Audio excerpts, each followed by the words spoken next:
Welcome back, everyone. It's here. And today I've got some r/BestOf for you all. As per usual, I'll be reading you the posts, giving you my opinions, and I hope you do the same down in the comments below. And without further ado, let's jump right into it. This post was gathered by Direct Caterpillar 77. Their tagline is, "Satan is not a pogo stick." This post was originally posted to r/relationship advice and posted by u/throwraj94. My 30 female, student 18 male, made a super creepy comment. My husband, 35 male, thinks I'm being paranoid. Originally posted January 21st, 2025. I'm a high school English teacher and have been for a few years. In that time, as a woman, I've been used to the teenage boys behaving awkwardly around me sometimes, and pheromones are part of the deal. There have been occasional comments, but generally in the vein of, "Miss, so-and-so has a crush on you," or, "Miss, would you be so-and-so's Valentine?" It's all in good humor in front of the whole class or a large group, and is well-meaning.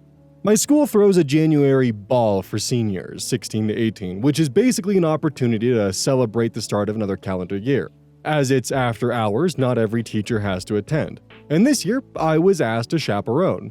There is no alcohol permitted, but obviously some of them sneak in hip flasks and so on. During this month's ball, 2 students were huddled at a table in the corner of the hall. Not dancing, just keeping to themselves. I know them well as problematic students who have difficulties socially, but also perform poorly academically, so they don't fit in with the popular crowd or the nerdy lot. We have some of these every year. Poor hygiene, greasy hair, long fingernails, that sort of thing. Immediately, I could tell they had been drinking, from the way they spoke and smelled, and asked them to hand over any alcohol they had. One of the boys, I'll call him Stuart, started protesting. He said the following, and I'm 100% sure this is what he actually said. "Come on, miss, don't pretend you won't open that bottle of Bailey's when you get home. Feet up in your dressing gown, watching the new TV. Give us a break." Now, as soon as he said this, I felt my heart drop into my stomach and got cold all over.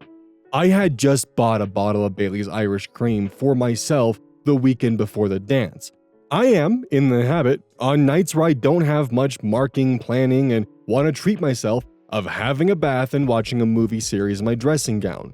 My husband bought a new television over Christmas. I asked him how he knew those things, and he feigned ignorance, basically saying it was a lucky guess. I was so shaken that I left them in a short while after they both left.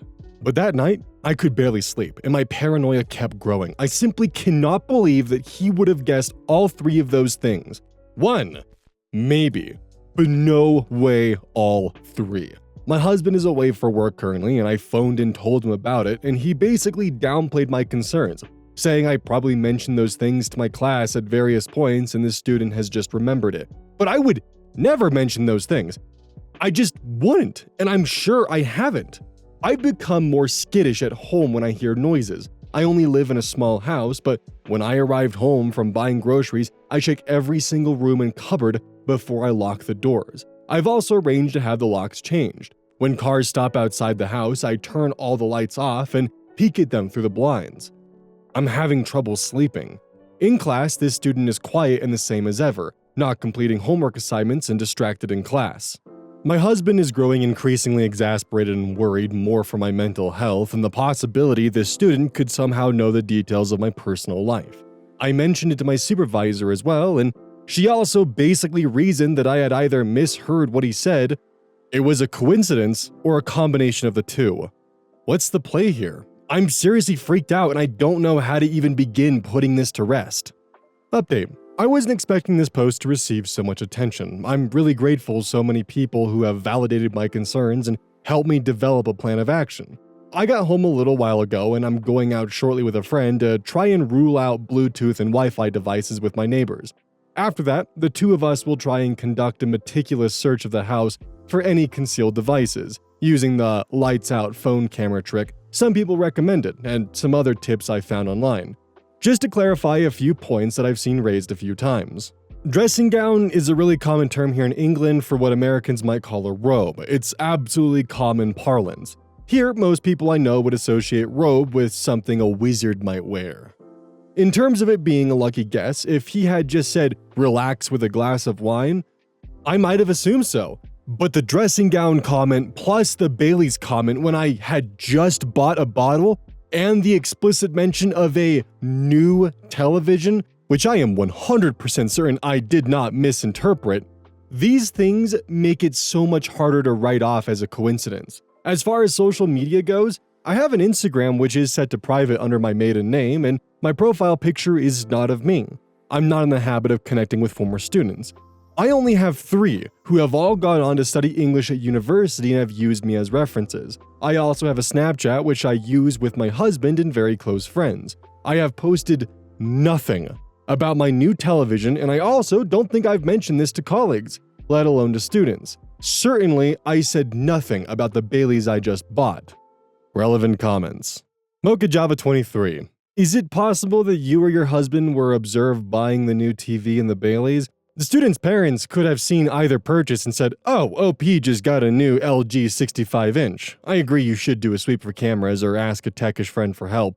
But that would necessitate figuring out how the cameras got there, which opens up a larger conspiracy. OP responds, "How can I do a sweep for cameras? Genuinely want to know." Mocha Java 23 responds, "Well, I'm in IT, but not that area. If there was a camera, logically it would have to be transmitting, so probably use a Wi-Fi connection. I've read that skimmers and gas station credit card payment units can send data through Wi-Fi, so the bad actor doesn't have to retrieve it. That Wi-Fi should show up on your phone if you look at various Wi-Fi offerings on your phone. You'd also have to take into consideration closeness of neighbors' houses and their routers, so it's a guess. How a camera got there is another puzzle. Occam's razor says to look at the easier likelihood. So, can someone be looking in your window as you sip Bailey's in a nightgown, and also noticed your recycle bin with a discarded LG TV box recently? Foxpaw 5. I'm not a huge techie, but I've been around the block a few times. Your husband is being naive, and while I appreciate people trying to encourage you that the surveillance is happening via Wi-Fi or Bluetooth, and of course investigate those avenues, please also take seriously the idea that you are being stalked, even stalked for fun with no malicious intent. I mentioned in a separate comment the idea of a dog, and there are also many DIY ways of alarming or otherwise reinforcing your house that don't involve tech, if you look on YouTube, for example. Hoping you stay safe.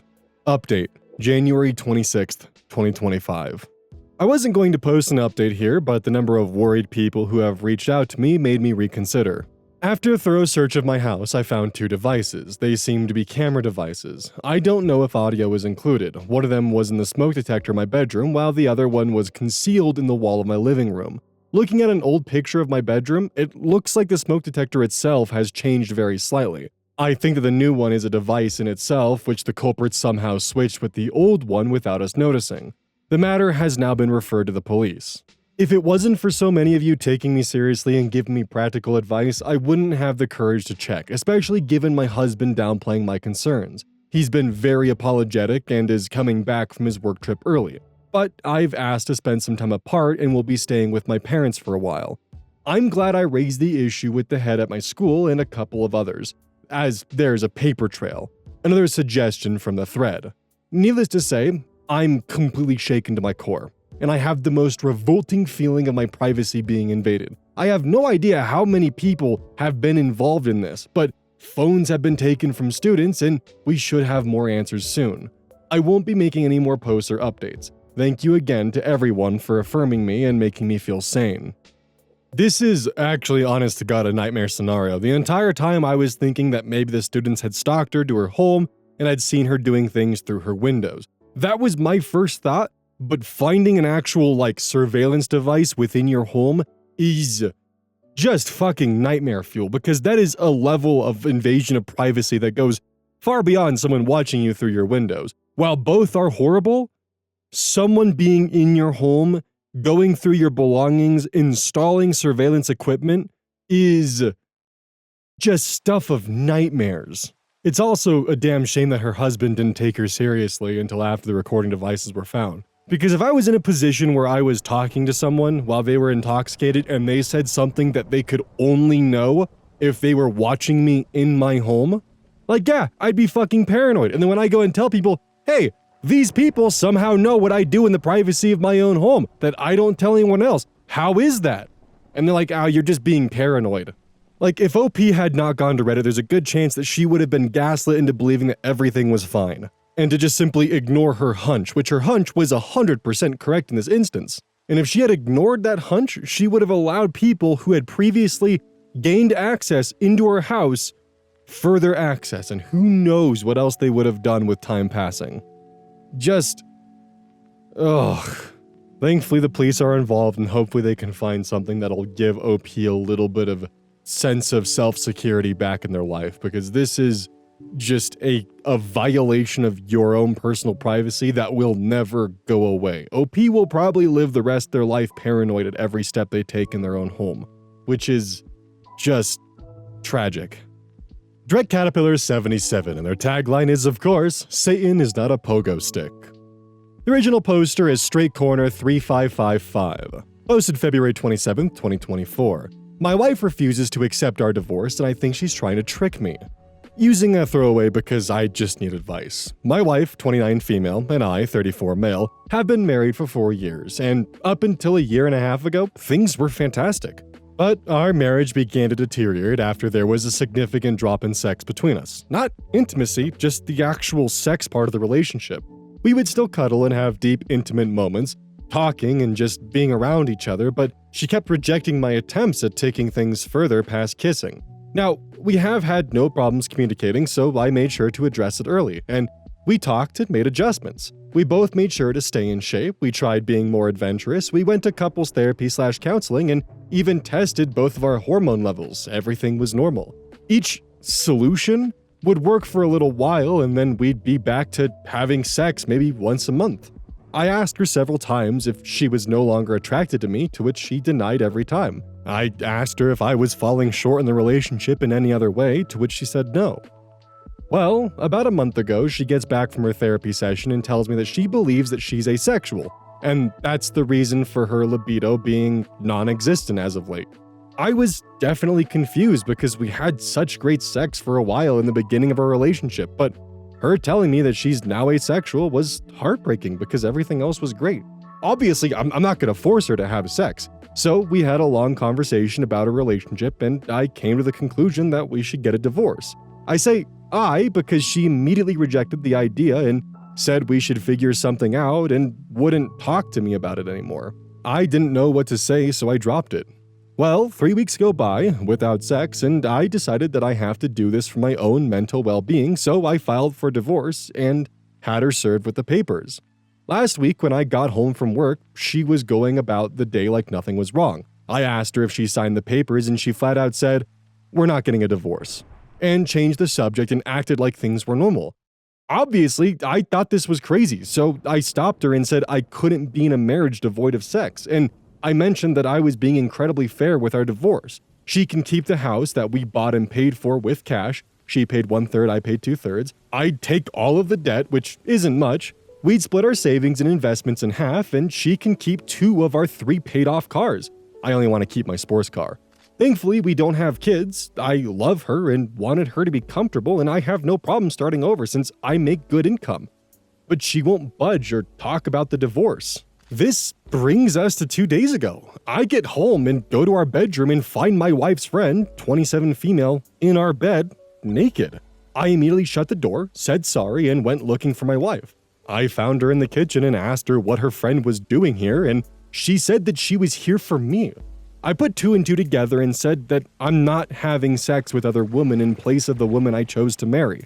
She was adamant on saying that I could sleep with her whenever I wanted, and that her friend agreed to it. I couldn't believe things would get this far, so I went back to our bedroom and asked her friend to leave. I packed a bag, and I have been staying in a hotel nearby since that night. My wife, her mother, and her sister keeps calling me, but I'm just not interested in hearing what they have to say. This feels like a trick. I just want this whole thing to be over. Does anyone have advice? Is this some kind of ploy for alimony? We do have a prenup. Should I just contact my lawyer and try to force the divorce? I'm really uncomfortable with this entire situation. Edit. We talked last night. I'll update when I get home from work. Edit 2. Here's the update if anyone's interested. I'll try to keep this as concise as possible. I feel overwhelmed, so I probably won't bother with another update after this one. I don't know. My wife came to my hotel last night and we talked about everything. She told me the full truth and what's going on in her mind. 1. A few of you commented this in the last post, so you are right. She's always been asexual. She and her whole family has known this since she was 16. Apparently, this is the reason why her last long-term relationship of 3 years ended. He broke up with her after the sex between them diminished to being non-existent after the first year. She told me that sex is easier for her in the beginning when emotions are running high, but she still needs to force herself to have it. I knew they broke up due to irresolvable differences, but I didn't ask for the details, nor did she tell me. After a lot of apologies and crying, she told me that I was the first person she was able to tolerate sex with for so long, and that she did enjoy it a handful of times, but after a while, she still felt like she was being... I broke down after hearing this and started kicking myself for not catching on to any of this. She said she tried her best to please me as much as she could. 2. She still doesn't want a divorce, and she doesn't want the house, the cars, or the savings. She just wants me and is ready to do whatever it takes to keep me. She even said that she would sign a post-nup stating this. 3. As for her friend, she was there during her last breakup and helped to support her through it. My wife went to her after I brought up divorce and talked things out. Her friend suggested that she open the relationship for me, but she said she didn't want me sleeping with strange women, so her friend volunteered herself to be the one that sleeps with me. My wife thought this was a great idea, which led to the fiasco at her house. I won't comment on her appearance because it doesn't matter, and I don't blame the friend. 4. My lawyer got back to me, and you were all right. I don't need her permission, but I will have to wait if I want to push it through. 5. I asked her why she lied to me this entire time, and she said she was tired of being rejected after revealing she was asexual, so she convinced herself that she would be able to force herself to have sex during the relationship. The hormone testing, the sessions in couples therapy, and all of our solutions was just her buying time to find another way around sex or give herself enough time to build up the strength to start regularly having sex with me again. 6. Our conversation ended with us holding each other in bed, crying for a couple hours. No, we didn't have sex. She pleaded with me to hold off on the divorce to look for a solution together and left my hotel room. 7. I'm now sitting alone typing this fucking post. I guess I found out that we don't share everything with each other. 8. Thank you again, everyone who has messaged me directly. I'm still trying to get to all of them. And 9. I don't know what I'm going to do. Relevant comments. How long has the wife known about the divorce? OP first states, we lightly touched on this subject 4 months prior to getting served. The final push was when she discovered that she was asexual. I brought up divorce at the time, but she didn't want to talk about it and said she won't consider a divorce. I was stonewalled from that specific conversation. I filed anyways. It was the first time she refused to talk to me about any subject. I was surprised since we share literally everything with each other. Is it a medical issue? OP responds to that with, if it was a medical issue, I wouldn't have made this post, and I'd be by my wife's side right now. But it isn't the case, and sex is how I show and feel my love. We only get to do this being a human thing once, and sex is important to me. Someone asked if she was depressed. OP responds, I don't think she's depressed. I'm sure her therapist would have caught it, or she would have told me, but I can't be sure now. Other than sex, things have been normal. I can't imagine that we missed anything. She really did put in a ton of effort. We both did/do, but thank you. I know we'll both be fine, but I figure it's better to do this now before we accidentally have children.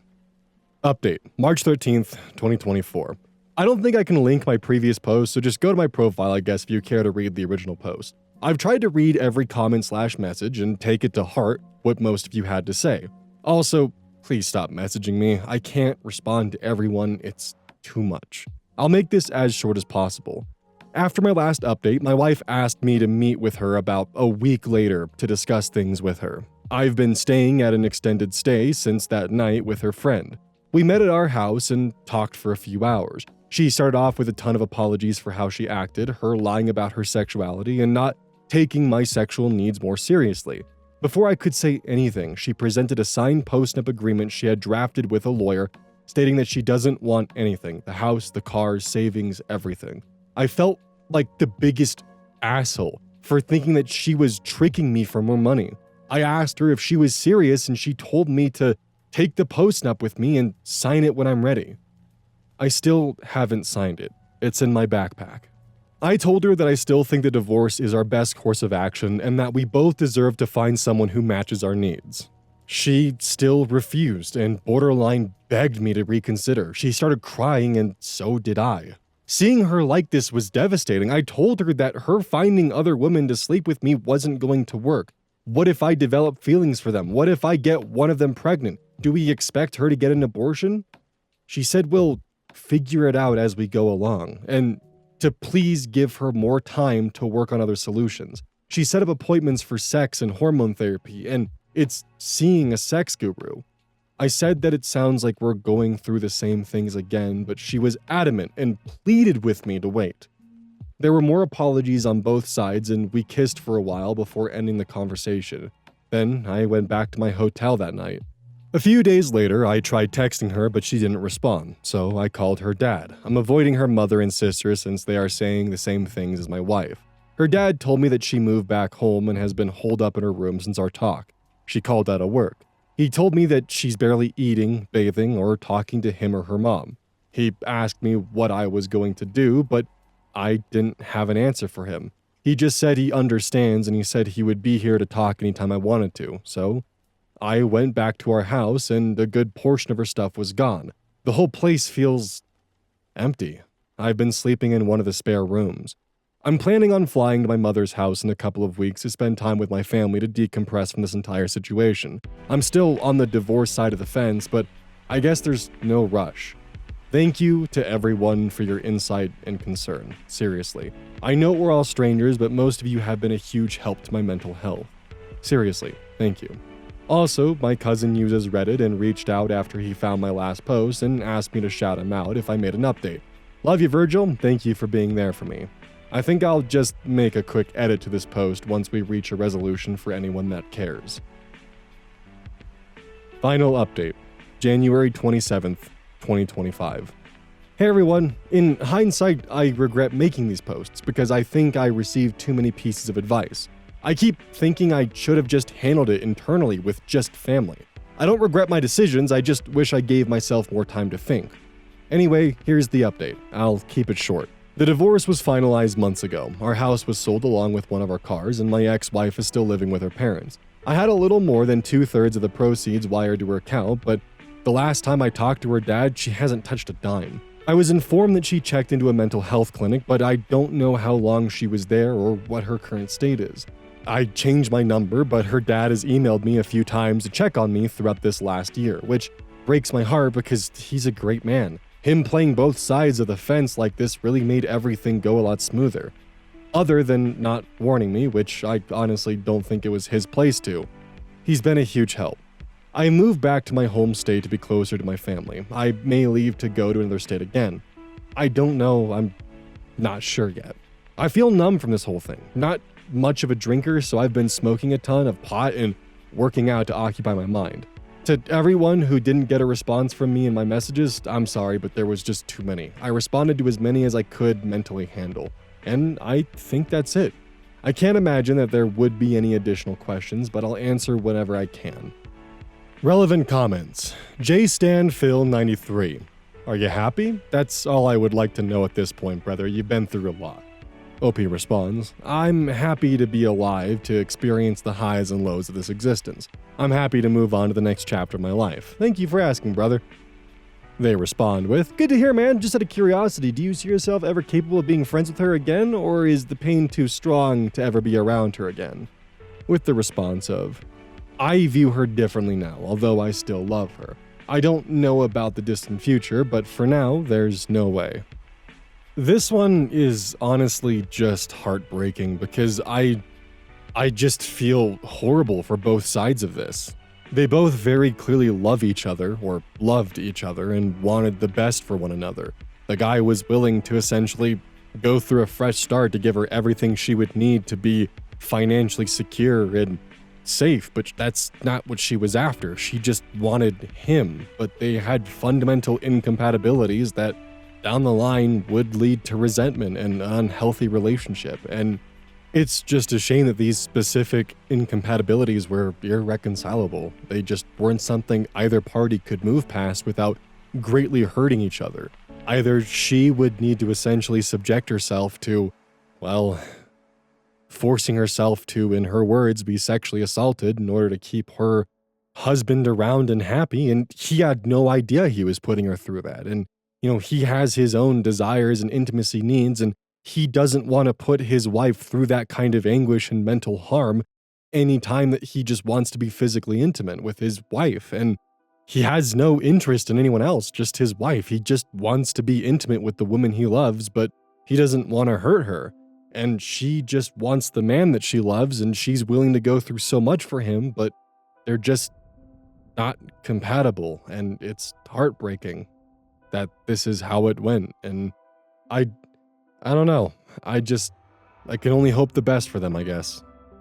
Don't forget, this is brought to you by GamerSupps. Use code ODDS at checkout. It's basically a caffeine powder that you put in your water, and I actually really like it. I use this on a daily basis. Don't forget that every purchase you make using code ODDS directly supports the channel. And if you want a personal recommendation from me, I would either recommend the Soda Pressing Pear or Dragon Fruit Punch. Those two are currently my favorite flavors. And as a note, once we sell a certain amount of stuff, I get my own flavor and my own cup, and you all know I'm gonna choose some degenerate shit that's gonna make their PR team squirm. My goal is to make them regret partnering with me.